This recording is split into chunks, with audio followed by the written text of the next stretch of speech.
Right, I'm going to have a few more, just a few more thoughts on this.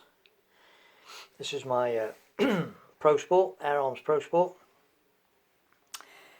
And oddly enough, even though I've got two of quite possibly the finest pre-charged pneumatic rifles available at the moment in the Steyr Hunting 5 Auto and the Steyr Pro X, and even though for quite a while I was shooting the Red Wolf, which I've now got rid of because I didn't really get on with it, I've got a real soft spot for this Springer.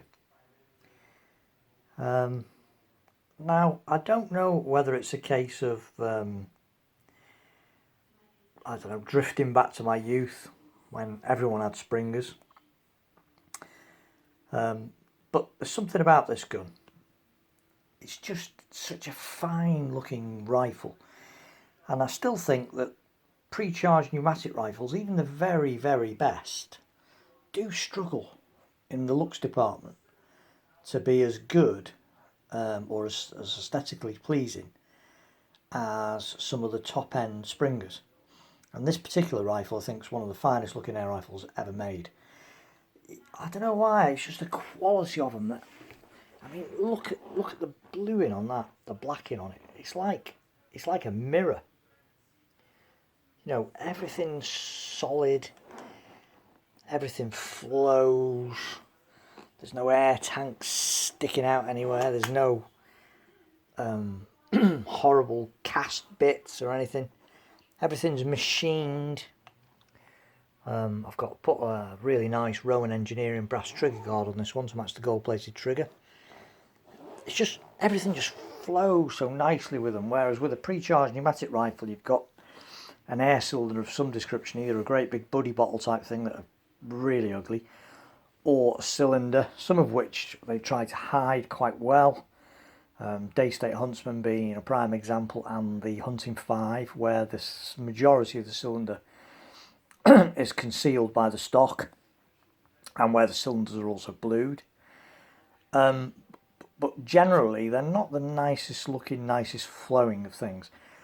Yes, they're supremely functional, and they really are. You know, they're compared to this rifle, they're lightweights. You've got multi-shot magazines, whereas this is only one shot. They're much more accurate in an average shot's hands. I mean, this thing's capable of extremely good accuracy, but you've got to be a really good shot. You know, they require more skill to get the most from a Springer as opposed to a PCP. So generally speaking, PCPs in the real world will be more accurate. You know, you're looking at, with my Steyrs, it's 55 yards maximum range, probably on a nice still day for a headshot. And if the conditions are ideal, supported, 55 yards all day long. You know, they're just superbly accurate. And then with those, obviously, you've got the instantaneous follow-up shots as well, which this doesn't have. You have to come off the aim with a Springer, recock it, reload it, get back on the aim, you know. So, obviously, as a tool for pest control, PCP is the way to go. But these things are great fun. They're just good fun. I mean, as you can see, I fitted this out with a comparatively tiny scope. It's actually got it's just a fixed 4x32. No illuminator reticule, no zoom, no parallax. It's proper old school. I mean, that is the scope that 99.9% of hunters in the probably late 70s, getting on for most of the 80s, would have been thrilled to have on top of their rifle. If you had a 4x40 on your gun, or a zoom, or variable zoom by 40 scope on your gun at them days, you were a bit flash, or you were a professional pest controller. Most airgunners didn't. The 4x32 was really the go-to scope. Everyone had them on their guns. A lot of people had even smaller 4x20s, 4x28s were all very popular. But the 4x32 was the sort of the standard, if you like, telescopic sight. Now obviously everyone's got a zoom by 50. Both of my, if not bigger, both of my my Steyrs have got variable zoom by 50 scopes on them. 30mm tubes. This is a 1-inch. You know, and they're really good. You know, low light qualities, blinding. My Steyr's got a Swarovski on. The Hunting 5 has got a Swarovski on, and the Pro 10 has got a Leica Magnus.